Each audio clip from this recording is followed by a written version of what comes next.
So in the end, the whole story comes down to qubuliyat. So that gets us into the main portion of today's talk. You know, you can give so many different talks about the different lessons that were learned or gleaned from my recent travel to Zambia. But I wanted to focus on one aspect. And it really, I think, has to do with qubuliyat. That Sheikh Husain, he's basically done my therapy for years and years and years and years and years when I was with Chicago. And for all practical purposes, he was my teacher for probably a decade or more before he sent me to Sheikh Zulfikar. So he had never been to Zambia. He had been to Jung, Ijtima, he's been to other places, but he's never been to Zambia I'tikaf. And many people have speculation that, you know, this might be the last I'tikaf, and, you know, Hazrat Ji is 63 years old, and Rasulullah also passed away at 63. You know, there's all the speculation in the air. And so I really wanted him to come. So every now and then when I would speak to him, I would ask him, are you coming? And he'd keep on telling me, no, I'm not coming. And so it just kept on happening, and he kept on saying no, and he said, I'm not coming. But I never really sort of gave up. You know, I still had hope that he's going to end up there somehow. So we get there to Zambia, get into I'tikaf, and he generally doesn't send very many students, but there was like 38 Americans or something over there, which was, you know, unprecedented numbers in Zambia. And many of them, you had seen athar of their piety, their righteousness from years. So you really thought they're going to become khulafa, they're going to become mashayikh, so on and so forth. I mean, people speculate. You know, it's like the Emmys. So, anyway, I was still thinking that he's going to end up coming. And then one of the brothers over there, they were still in contact with Sheikh Husain, and then they said that, yeah, he's coming. So basically, he made the decision on Friday. It was told to him that if you come, it would be good, or something to that effect. So basically, that means you have to go. So the next day, he booked the ticket, and he was there, halfway across the world. And so he walked into the majlis. And, you know, you have to understand what type of majlis this is.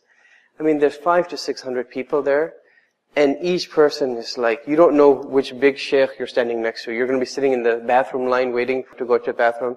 This person's a mufti from Darul Karachi, and this person, there's an older man, he was saying that, oh no, you go ahead. And then I said, no, you're waiting first, you should go. And then there was another, belief mufti who was next to me. He said, you know who that is? I said, no. And he said, that's the Naib Mufti of Darul Karachi, right? Like after Mufti Taqi, he's second in line. So Hafidh is like, of course, what are you going to be except for a Hafidh? And there's ulama and people who teach in Darul Devan, like the big kitabs like Jalalain and Hidayah and so on and so forth. And, you know, really very prominent scholars. So, in that type of gathering, it's very difficult to quote unquote shine. If you're an Aalim, so what? Everyone else is an Aalim too. You do zikr, so what? Everyone else has been doing 10 hours of zikr as well, right? I mean, what do you do in that type of gathering to, quote unquote, stand out?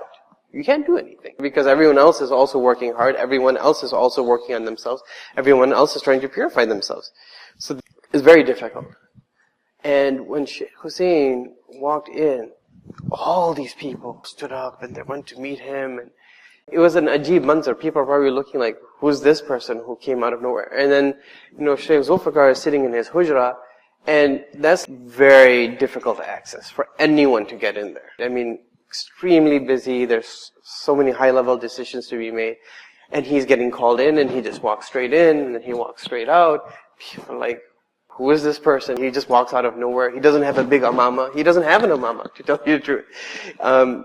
So, in the time that he was there, he really started to catch people's attention. And what really, I think, caught people's attention is the Jummah khutbah in that type of i'tikaf. I mean, that's not any normal musalla. Was given to Sheikh Husain. So the Asatisa of Darul Devan are there, and, you know, these Mufti Hazrat are there, and, you know, there was one Sheikh who was like 100-year-old Sheikh who already had Khilafah from 2 previous Sheikhs and had seen Maulana Ashraf Ali Thanwi. I mean, all these great buzurgs are there, and you're giving the Jummah khutbah, and he spoke for like 15 minutes. And, you have to hear some of the talks. I mean, people were in tears again, and then again, and then again, and again. And there would be 3 talks a day from Shaykh Zulfikar, but then 1 talk would be from one of the very prominent ulama. So, very sort of high level, high caliber Aalim would give, one of the, Asr talk. It would be the Asr talk. And they're Arabic, they're Ilm, they're so on and so forth. It's just, it blows you away. You're like, subhanAllah, who are these people? So, Shaykh Husain, he comes and he gives like a 15-minute talk in English, and it was very simple. It wasn't like an hour talk, like often the talks are like an hour. It was like 15 minutes. It was very simple. He didn't raise his voice. He didn't have any special stories. He didn't have any fancy Arabic. But at the end, people were crying. People had tears in their eyes. And what's the magic there? He didn't do anything special. It's like, no, things aren't like really matching up. Then one of the Mufti Sahibs who was over there, who teaches Abu Dawood, he's a Shaykh al-Hadith over there. He says, "Wo kaun hai? Who's that person?" And I said, "That's so and so." He's like, "No, not him. The person behind him." I said, "Yeah, that's Shaykh Husain." He's like, and he himself was a Khalifa of Shaykh Zulfikar. He said that, I feel this dilchaspi, I feel this connection, something about him. And then he kept on going on. He doesn't know who he is. He was just something like random, like he's just looking at him. There's so many other people there, right? But there's something about him that caught his eye. And so he keeps on telling him. He's like, "What is about him?" He says, "Asal baat ye hai ki unke upar neki ki paint chad gayi hai." He's like, there's like this paint of piety that's just all over him. So I said, okay. I didn't know what to say. So alhamdulillah. Anyway, and what was he doing in i'tikaf? That's actually the funny thing. The whole time that he was in i'tikaf, he was on his iPad. He wasn't sitting there doing zikr. He wasn't reading Qur'an. He was on his iPad. Because there was a big masjid program. They were doing the closing. They had engineering issues, and there's so many different things going on. He basically said that I was so proud of myself because on the plane he started clearing out emails. He said, when I got off the plane, I had 3 emails in my inbox. By the time I got into the masjid, I had 250. Right? I mean, that just tells you the type of life that he lives. That was 9 hours between the time he cleared his inbox and the time he got into the i'tikaf. It was like 250 emails now that he has to like knock out. So anyway, so he was just knocking out. People have issues, people have problems, just issue after issue after issue. So it wasn't like he stood out doing any great ibadah. Of course, he was working. And he didn't feel shy, right? He didn't feel like this is the first time I've come to Zambia, I need to make an impression. He just did what he knew that he had to do, and that what was Allah subhanahu wa ta'ala wanted him to do. So he just did that. That's what was important for him. So anyway, the i'tikaf rolled on. He'd sit for the talks and so on and so forth, and it rolled on. And I actually got to spend a lot of time with him and stuff. And towards the end, what happened is he had sent a list to Shaykh Zulfikar that there's 4 or 5 students I really want you to concentrate on. And these were people who he had really worked on for so long. And he said, I want you to really give them special attention and just work on them. And he's a master now in tariqah at this age and at this stage of his quote-unquote career. So he did. He gave them special attention, and he said, I can't focus on everyone who's come, right? There's 500 people. Even if you want to give 10 minutes to 500 people, that's 5,000 minutes. That's more than the i'tikaf. I mean, you just can't do it. It's impossible. And everyone is valuable. But anyway, he said that, fine. So, in the back of my mind, this verse kept on coming. وَلَسَوْفَ يُؤْتِيكَ رَبُّكَ فَتَرْضَى. That Allah subhanahu wa ta'ala will give you, and He will make you pleased. I thought that the reason Allah subhanahu wa ta'ala was calling him halfway across the world, that Allah subhanahu wa ta'ala wanted to honor him. That you worked for 15 years on these students, that now inshallah that they will get the nur of the nisbah, they will become masha'ikh, and they will do the work of the deen. I mean, that's like the ultimate graduation, right, for a teacher. It's like Aalim graduation. Then you're actually seeing your students that you worked so hard for. So, anyway, you never know when the majlis is actually going to happen. But it started, Mawlana Sajjad Nomani starting the majlis. Shaykh Husain sitting all the way in the back. And they told him to come up. He didn't want to come up. Anyway, he got forced and he ended up coming up. And then probably 4 or 5 of the people that were associated with him, that he had really worked on, or were connected to him in some way, they were given the bashara of getting khilafah. So they called him to tie the turban, so on and so forth, and he didn't want to do it. Anyway, he was forced to do it. And everyone was in tears. It's a very emotional point. And it was the first time that was done openly in the Zambia majlis. That, this was sort of like a mark of these people's wilaya. So as soon as that happened, he didn't stand there and watch. The first thing I saw was he raced outside the masjid. He was in nafil itikaf, he was in sunnah itikaf. He raced out of the masjid quickly. He didn't meet a single student. He didn't talk to them. He didn't congratulate them. He didn't give mubarakbadi. Nothing. I mean, you think that your day and night you had given to these people for 10 years. You sacrificed your own family. The first thing that you would say is that, you'd be like hugging them, so on and so forth. My own brother-in-law, I was waiting. Alhamdulillah, he got khilafah this year. This was a person, just to give you an idea of who these type of people are.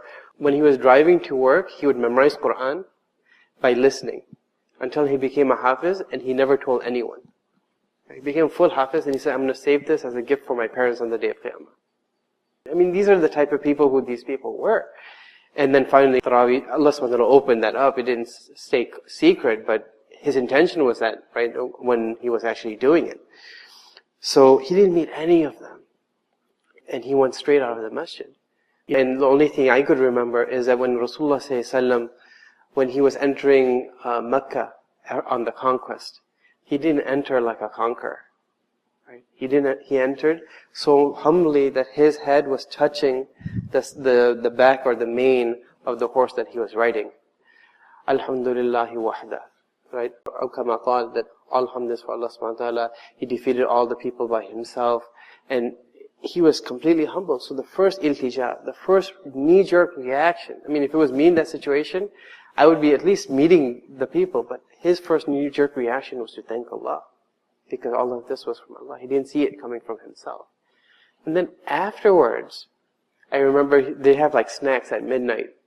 So all the students who got khilafah, they're looking, where's our teacher? Where's our teacher? They can't find him.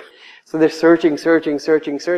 Finally, after some time, he comes back and he's just sitting having snacks, trying to act completely normal, because he doesn't like any of the drama and this type of thing. He's just very sort of down to earth. So he was sitting there, and he was having snacks. And I don't even know why he has snacks, because there's small things about him. He's like, I hate eating. He said, if it was up to me, I would not eat at all. I would just have them hook up an IV feed into my thing, and I would just work. Right? He was just like, eating such a waste of the time. If you eat, you have to use the bathroom. It's like, are you a human being or an angel? But that actually happens in suluk. There are certain lessons where you get the sifa of the malaika. So then you don't have raghabat to eat, you don't have raghabat to sleep. And you think about these stories of the mashayikh who went days without eating and who went days without sleeping. How did they do that? They were on those asbab. They get some malakuti sifat. They get some angelic qualities.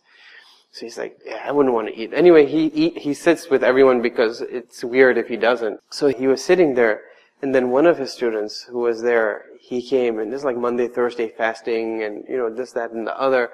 He just falls in his lap, and he just starts crying and crying and crying and crying, right? Like a child falls in their parent's lap, and he was just crying. His turban was all messed up, his glasses were probably wet with his tears, and he just so grateful because he's given him this nur. And then he just looked at him, and he just struck a straight face, and he just looked at him, he's like, what is this? He says, you take him away. Like, he looked at me, he said, take him, because it was drawing attention. He didn't even like that much attention towards him. So one of the other mashayikh who had given one of the Asr Bayans, I remember we were sitting, there was him, there was another Khalifa from Aga Khan University, right? I think that's one of the medical universities over there. Very bright student. And he was sitting, he's like, it's amazing, right? By Shaykh Husain, like everyone was seeing this qubuliyat now, right? So he's like, it's amazing. He doesn't even look like a shaykh, right? He doesn't have a long beard. I mean, he has a shari'i beard, but he doesn't people have beards like up to their stomachs, He doesn't have a long beard. He doesn't wear an amama. He just wears like a normal topi. He walks around like a normal person. He's like, he doesn't even look like a shaykh, right? And then one of the other mashayikh who was there, he says, when I look at him, ye to aadmi bilkul mit chuka hai. right? He doesn't have enough, right? I mean, they don't know him the way I know him. I've known him for 10 years. I've seen him inside. I've seen him out. But just people from afar, they were just so attracted. They were so captured.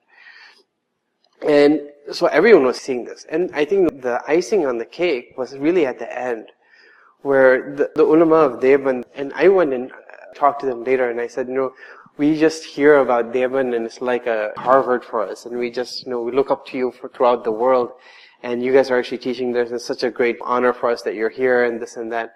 And they said, yeah, that's what everyone in the world thinks, but may Allah subhanahu wa ta'ala make us worthy, something like that. But they themselves noticed all this, and they said, how come he hasn't come to meet us? So right before he was leaving, one of them came and he said that, aapko yaad kar rahe, they're remembering you. So he said, okay, I should go and meet. And his son had come with him too, because he had some shart that if you finish 23 juz, then I'll take you to Zambia. And he had heard all these stories about the Akabir of Deoband. So when he came, I said, those people over there in that corner, they're the Asatiza of Deoband. He's like, his eyes were like this big, right? They're like, Deoband, right? And so anyway, his father goes and he sits with them for a little while. They became so happy. They gave him an invitation. You come and speak to us, so on and so forth. I mean, there's so many other people. They didn't get an invitation. Anyway, all of that happens and he ends up leaving, right? He ends up leaving early. And some of the other students were sitting afterwards and they were saying, what is it about Sheikh Husain? Because this is not the first time that we've seen this. There was this one conference in Toronto, RIS conference, and it's like 1,000 ulama, there's all muftis. Literally, like when he walked in, there was muftis who were his khadims, and like the whole majlis stood up and they took him like right to the front. And who knew him? He's just like a normal person. Or, for example, there was another mufti who came here actually and gave a talk in this masjid. And he was like, I heard someone giving a talk in Darul Zakaria. And I gotta tell you, in Darul Zakaria in South Africa, there's one buzurg after one buzurg and one buzurg after one. I mean, we always have the most prominent scholars in the whole world coming through there. The Imams of Makkah, I mean, it was just like prominent scholars. He said, I heard someone giving a talk on the speaker system. I thought it was you. So I came running into the masjid. And when I came running to the masjid, I saw it was Sheikh Husain. And then they had him give dua, and he says, they chose him to make the dua or give the talk over there. And he says, Zakaria ka musalla koi aam musalla nahi hota. Right? Zakaria, this is where the big people roll, right? This is like the big players. But what does he have to his name? I mean, he's did like 3 years of Aalim. He didn't sit 8 years in a madrasa, right? He condensed it into 3 years. And yeah, maybe Allah subhanahu wa ta'ala miraculously put that ilm into his heart, and there's very amazing stories about that. But at the end, what was it that was so special? What was his quote-unquote credentials? Right? I mean, is he a big speaker? He doesn't give talks. He doesn't do anything special. It was like ajib. And so they were sitting around and they were asking, so many of the students like, what is it about it? We see this so much qubuliyat, so much acceptance. And this is what I'm getting to. Because all of this comes back to sort of reinforce this one point. What is his secret? So the thing that came in my mind is something I had read in a book. It's an Arabic book, Tasawwuf wa Suluk. And in it, it talks about Abu Bakr. I mean, if you look at our tariqah, our sanad goes through Abu Bakr radiallahu anhu. So it's a Siddiqi silsila. So what was it that set Abu Bakr radiallahu anhu apart from everyone else? It wasn't that he didn't pray more than everyone else. He didn't have more ilm than anyone else. I mean, you look at the most hadiths, they're narrated by who? Abu Hurairah radiallahu anhu, right? 5,000 something.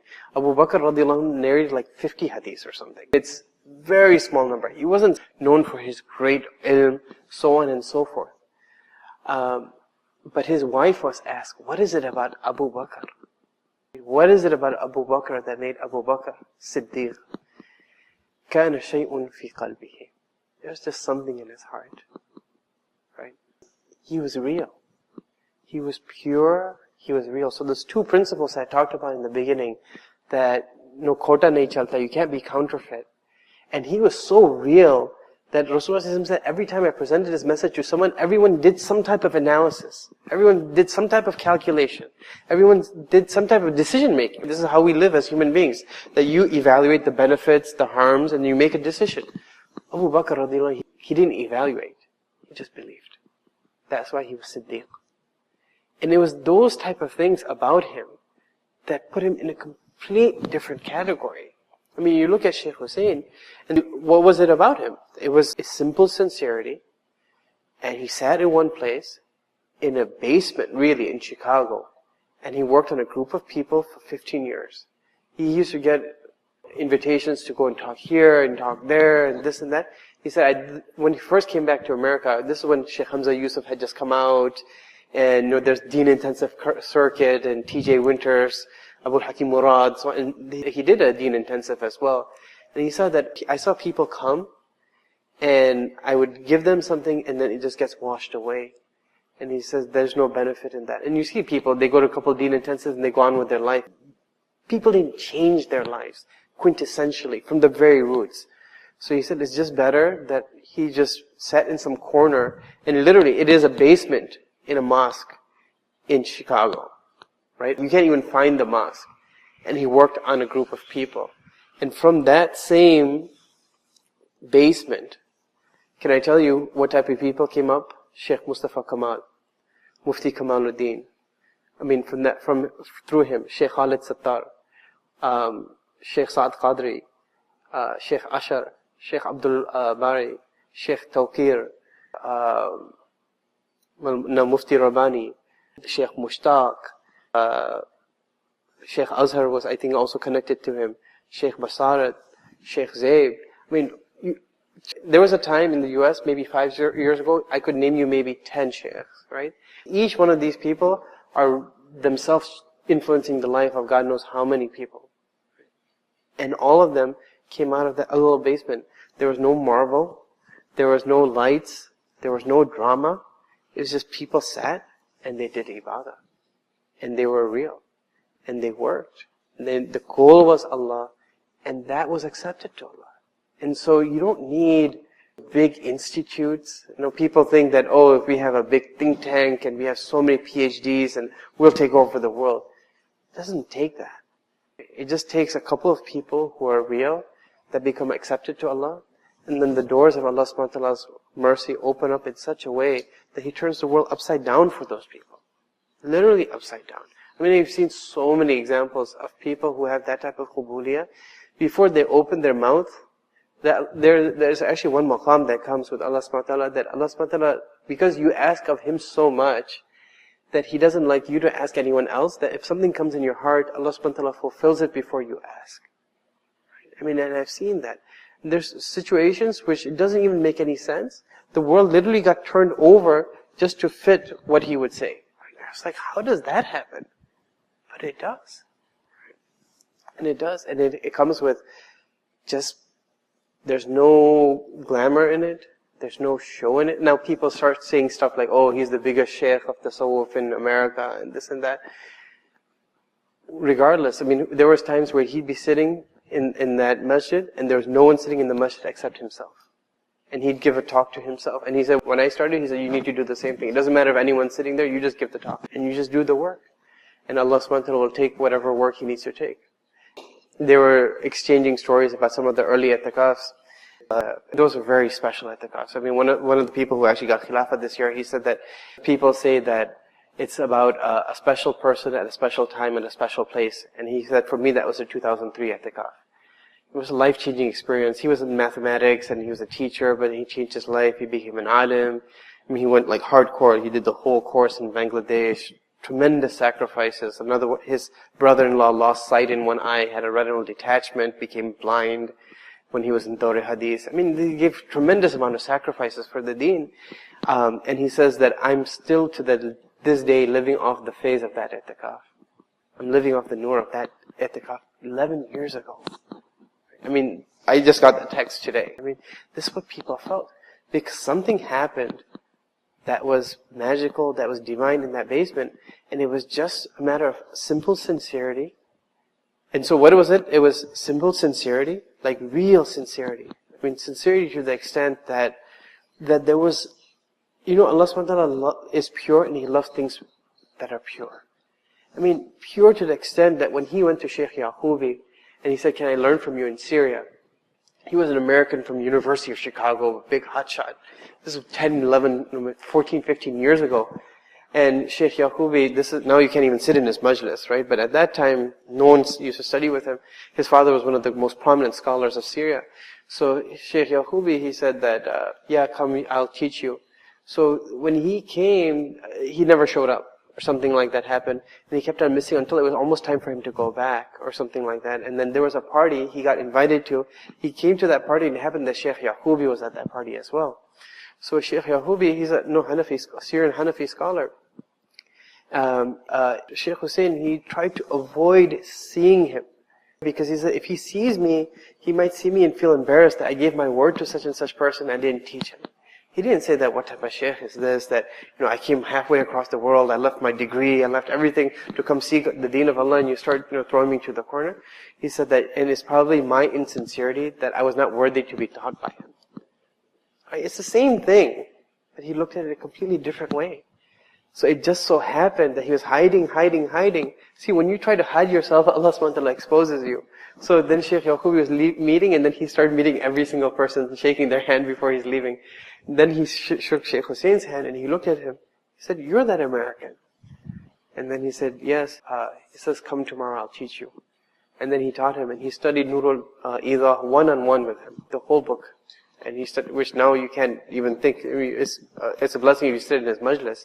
But he studied the whole, it's a primer in Hanafi fiqh, but he studied one-on-one with him in the land of Syria, subhanAllah, It's small things like that. And these stories people have heard, we don't have to go into it, but the idea is that in the end, there's three things that I've really seen. That pure sincerity, hard work to a fault. Right, to a fault. His wife delivered, and I remember he was on a mission that I had to do X, Y, and Z. His wife delivered in the next room. We had an 11 o'clock meeting. He called me at 11 o'clock. He said, "Let's go. We have to work." He would just work tirelessly. And the mastery of some very basic and simple concepts in the deen. There's not a lot of glamour or very fancy stories or anything like that. Just some very basic, simple things in the deen, but he perfected those things. For example, like being attached to the masjid. That is like a key concept. The masjid is the most important thing. And I never had the value of a masjid in my life, even though, I had studied in madrasa and this and that. But you go to the masjid when you go in, when you don't go, you don't go. But really raising it where the masjid becomes your lifeline. That not having love for the dunya. Now, subhanAllah, with Pathoma and all of these type of things, he has, so much, mashallah. Allah subhanahu wa ta'ala has given him a lot of wealth right now. But I remember writing to him that now I got my new job and this and that, I just wanted to change my car. He said, "No, I think you should still drive the same minivan. And then he said, "I feel very comfortable giving you this advice because I myself," actually, first time what he said is, "I don't even know what I drive. I don't even know what I drive." Sometimes there's some students that drive him to work, they drop him off, and then sometimes he gets rest on the way back, or he answers emails on the way back, or whatever he has to do. He's just always working. He's always doing something. That these are unnecessary details in his life. What car you live. He said, if it's up to me, you could just throw me in an apartment somewhere, and I would just live. It really doesn't matter to him whether you put him in a palace or you put him in a pauper's house. And I've seen that in real time.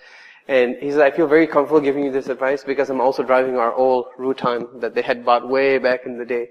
So he's he's driving this big old car. He gave his other car to his daughter from here. They could afford X, Y, and Z, but they've decided to spend their wealth in other ways, subhanAllah. So being disattached to the dunya. Not necessarily having dunya or not having dunya, but not making it a goal, right?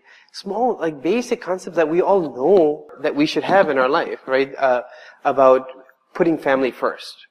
Everyone says, yeah, you should put family first. But what happens is you have to give a bayan, and you're like, be quiet, I need to prepare my bayan. I know there's 15 minutes left. There's going to be a whole crowd there. When Shaykh Husain, if his children need him, he will drop the whole world. He doesn't care what people think. He puts his family first. To a fault. And that's formed the foundation for him having fikr for the deen. So, everyone knows you should have fikr for the deen. I just remember him telling me, sitting me down one day, he says, "Just wait until the day will come upon you." He's young, but his hair is white. Why is his hair white? It's like, the things is this fikr for the ummah. And, in the nights of du'as for people. And he says, just wait until that day comes upon you where you'll not be able to sleep at night having fikr for the ummah. He said, just wait. And a person can't say that to you unless they're also spending sleepless nights, Allah subhanahu wa ta'ala bring that day on me as well. So the whole thing is that, so sincerity, hard work, and perfecting the basics. Having riyaya for your Muslim brother. I remember one day when we were in i'tikaf, I didn't have my miswak, I lost my miswak. And when you get up, my breath was kicking. It was like really bad.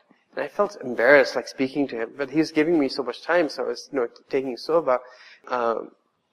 I came to him and I said, Hazrat, I'm really sorry that, I don't know where my miswak has gone. I'm in Sunnah al-Thaqaf and, my breath was, probably so terrible. He said, oh, don't even talk about breath. If anyone smelled my breath, it would scare the whole Jamaat away. His breath was completely fine, right? There was nothing wrong with it. But so that I didn't feel bad, he made me feel better that, all our breath. It's like, in the Sahaba, that, one of them passed wind, and in Arab culture, that was like death. You don't pass wind. So now he's going to get up to make wudu. So one of the Sahaba said, why don't we all get up and renew our wudu to cover everyone else? It's like simple basic things. It's nothing spectacular. But you do it perfectly and you do it consistently. It really makes a difference. And in the end, this is the Siddiqi secret, right? That is just a matter in your heart. The more purity that we can bring and the more real that we can be, the less ostentation, the less riya. Because ikhlas, by definition, is the lack of riya, right? So when riya is completely not there, where it's not even a question anymore, you don't even think about it, you don't care about it, then qubuliyat comes. إِنَّمَا يَتَقَبَّلُ اللَّهُ مِنَ الْمُتَّقِينَ. And when qubuliyat comes, then it doesn't matter.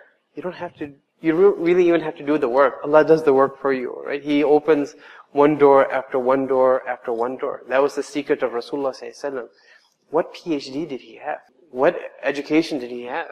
What training did he have? He grew up without a mother, without a father, without a school, without any formal education, in the middle of a desert. And he changed the entire course of humanity. Because he had qubuliyat. That was the ultimate secret of Rasulullah, that he was so beloved and so chosen and so accepted by Allah subhanahu wa ta'ala.